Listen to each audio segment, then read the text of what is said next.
বাংলাদেশে প্রায় 18 থেকে 20 কোটি মানুষ।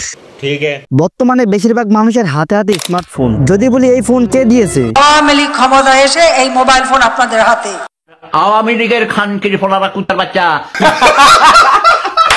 টাইম মতো, সময় মতো, সিস্টেম মতো যদি আন্দোলন না হইতো তাহলে দেশের কুটকি মারা সারা।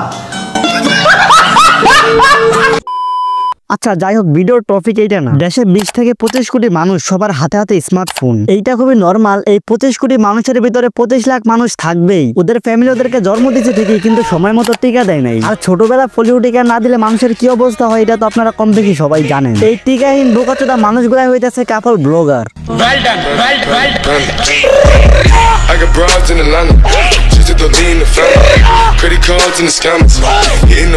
তো হে গাইজ, আসসালামু আলাইকুম। কি অবস্থা সবার, কেমন আছো তোমরা? দীর্ঘ 52 যুগ পরে একটা ভিডিও বানাইলাম। এই ভিডিও যদি ভালো লাগার পরে যদি লাইক না করো তাহলে তুমি হইতাছো। অনেকদিন পরে যেহেতু ভিডিও বানাইতেছি, আমি নিজেও জানি না যে ভিডিওটা কিরকম হবে। আজাইরা কথা না বলে চলো ভিডিওর মেন টপিকে যাই। আসো খেলবো, খেলা হবে।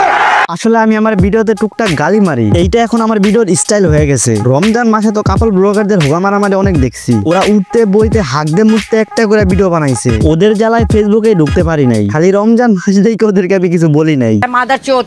এইসব কাপল ব্লগারদের ভিডিও দেখলে মনের ভিতরে খালি একটা কথাই আসে, ওদের মুখে যদি আমি একটু খাড়ায়া।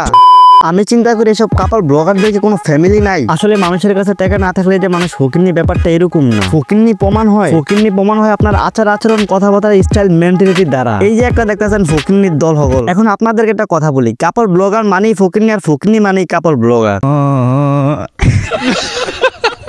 এই বাইনচোদারা কাম করে খাইতে পারে না, নিজের বইয়ের চেহারা বিক্রি করে খায়। আমি কি বলবো, আমার দুঃখের কথা। আমি যদি নর্মালি কোনো ফেসবুকে একটা ছবি আপলোড করি, আমার বাড়ির আশেপাশের মানুষ ওটার ভিতরে রিয়েক্ট দিবই না, উল্টা আইসা বলা শুরু করবো,